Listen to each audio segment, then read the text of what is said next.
Breaking news చూస్తున్నాం. శాసనసభలో 2 సవరణ బిల్లులను దేవాదాయ శాఖ సవరణ బిల్లును మంత్రి ఆనం రామనారాయణ రెడ్డి ప్రవేశపెట్టారు. వెంకటేశ్వర వేద విశ్వాల సవరణ బిల్లును ఆయన ప్రవేశపెట్టారు. దేవాదాయ శాఖ చట్టంలో లేప్రోసి అనే పదాన్ని తొలగింపు బిల్లును ఆయన వివరించారు. దీంతో పాటు మరో బిల్లును ఆనం ప్రవేశపెట్టారు. బిల్లుపై చర్చ తర్వాత 2 బిల్లులకు అసెంబ్లీ సభ్యులు ఆమోదం తెలిపారు. I move that the Andhra Pradesh Charitable Hindu Religious Institutions and Endowment Amendment Bill 2026 be taken into consideration, Adhyaksha. Adhyaksha, ఈ రోజు ప్రత్యేకంగా దేవాదాయ శాఖకు సంబంధించినటువంటి చట్టంలో మనకి లెప్రసీ అనేటువంటి ఒక పదం ఈ చట్టంలో కూడా ఉంది, అధ్యక్ష.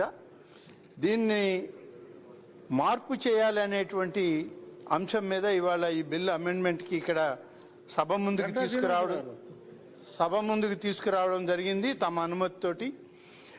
7/5/2025 గౌరవ సుప్రీంకోర్టు వారు ఇచ్చిన ఉత్తర్వుల్లో కుష్టు వ్యాధి అనేటువంటి సంబోధన జనంలోని వివక్షతను ఎత్తి చూపిస్తుంది అనేటువంటి దాని మీద అధికరణం 14 మరియు 17లో నిర్ణయించిన సమానత్వపు హక్కు మరియు అంటరానితనమును భంగం కలిగించేదిగా ఉద్దేశించబడినందున తక్షణమే తొలగించబడాలని కోర్టు వారి ఆదేశం ఉంది, అధ్యక్ష.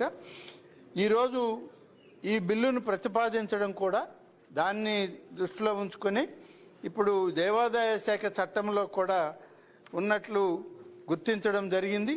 దానికని ఈ సవరణలు తీసుకురావడానికి ఇవాళ మన న్యాయశాఖ ద్వారా పంపించడం జరిగింది, అధ్యక్ష. అలాగే కుష్టు వ్యాధితో బాధపడుతున్న అనే పదాలను గుర్తించడమైనది. ఆంధ్రప్రదేశ్ ధార్మిక మరియు హిందూ మత సంస్థల ఎండోమెంట్ చట్టం 1987లోని 30వ చట్టంలోని సెక్షన్ 19లో లేదా కుష్టు వ్యాధితో బాధపడుతున్న అనే పదాలను తొలగించడానికి తమరి అనుమతిని కోరుతూ సభ ముందు ఉంచుతున్నాం, అధ్యక్ష. Introduce the Sri Venkateswara Vedic University amendment bill 2026, అధ్యక్ష. గౌరవ మంత్రి గారి ప్రతిపాదన సభా సమక్షంలో ఉంది. ఇప్పుడు విషయం శ్రీ వెంకటేశ్వర వేద విశ్వవిద్యాలయ సవరణ బిల్లు 2026ను ప్రవేశపెట్టడం. ఈ ప్రతిపాదనకు సుముఖంగా ఉన్నవారు అవును అనండి, వ్యతిరేకంగా ఉన్నవారు కాదు అనండి.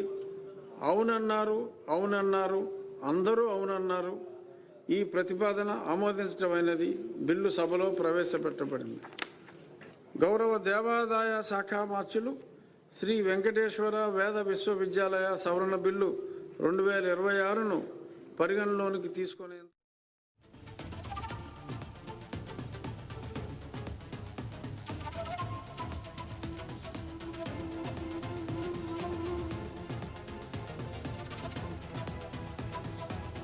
Please subscribe to YK TV Network. Please subscribe to YK TV. Please watch YK News. Don't forget to subscribe YK News channel.